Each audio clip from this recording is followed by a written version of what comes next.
Hello guys, खूप खूप welcome आहे तुमचं माझ्या ह्या छोट्याशा मिनी ब्लॉकमध्ये.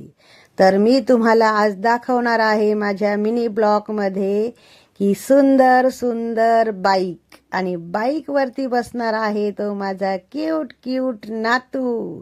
यस, नातू. तुम्ही म्हणणार कसं शक्य आहे? हो, शक्य आहे, कारण हा माझ्या बहिणीचा नातू आहे आणि तो तिच्या मुलीचा मुलगा आहे. क्यूट क्यूट जे बाळ आहे त्याचं नाव आहे अंश. ते अंश नाव सुद्धा मी ठेवलेलं आहे गाईस त्याचं. आणि तो माझा खूप लाडका आहे. ज्यावेळेस तो मला भेटायला आला त्यावेळेस त्यांनी माझ्याकडे जिद्द केली की आई मला बाईक पाहिजे. तर मी त्याची ती जिद्द पूर्ण केली आणि त्याला सुंदर अशी ही बुलेट मी त्याला गिफ्ट केली. त्याच्यानंतर तो गाडीवर बसला, त्यांनी छानपैकी ती बुलेट चालवली. माझा मुलगा आणि मी दोघांनी त्याला गाडी शिकवली आणि ही बाईक चालते बॅटरीवर. त्याच्यानंतर मग मी त्याच्या गाडीला छान सुंदर असा एक हार लावला. त्याच्यानंतर त्याच्या गाडीचे मी स्वस्तिक काढलं आणि त्याच्या गाडीची मी पूजा केली, कारण त्याची जिद्द होती की आई माझ्या गाडीची पूजा कर. मग मी त्याच्या पूर्ण सगळ्या जिद्दी मी त्याच्या मान्य केल्या आणि त्याच्या गाडीची छान अशी पूजा केली.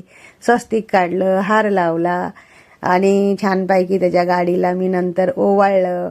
आणि तो इतका शाणा आहे, तुम्हाला काय सांगावा, की अक्षरशः तो फोटो शूटिंग काढत होता माझ्या फोन घेऊन हातामध्ये.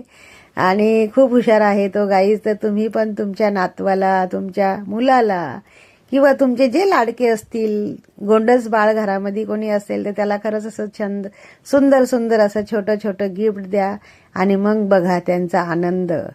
खरंच आपण त्यांच्या आनंदापुढे आपले काही किती मोठे दुःख असलो तर ते विसरून जातो. तशा छोट्या छोट्या गोष्टीमध्ये खूप मोठे मोठे आनंद कुठेतरी लपलेले असतात.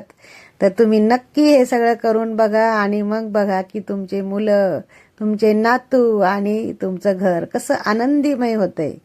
की छोट्या छोट्या गोष्टीमध्ये जे मोठे मोठे आनंद असतात ते फक्त ह्या म्हणतात ना, निष्पाक बाळाकडे बघूनच आपण जाणू शकतो की किती आनंद होतं त्यांना, की छोट्या छोट्या गोष्टी काहीतरी आपण त्यांच्यासाठी आणतो आणि ते त्याच्यामध्येच खूप खुश असतात.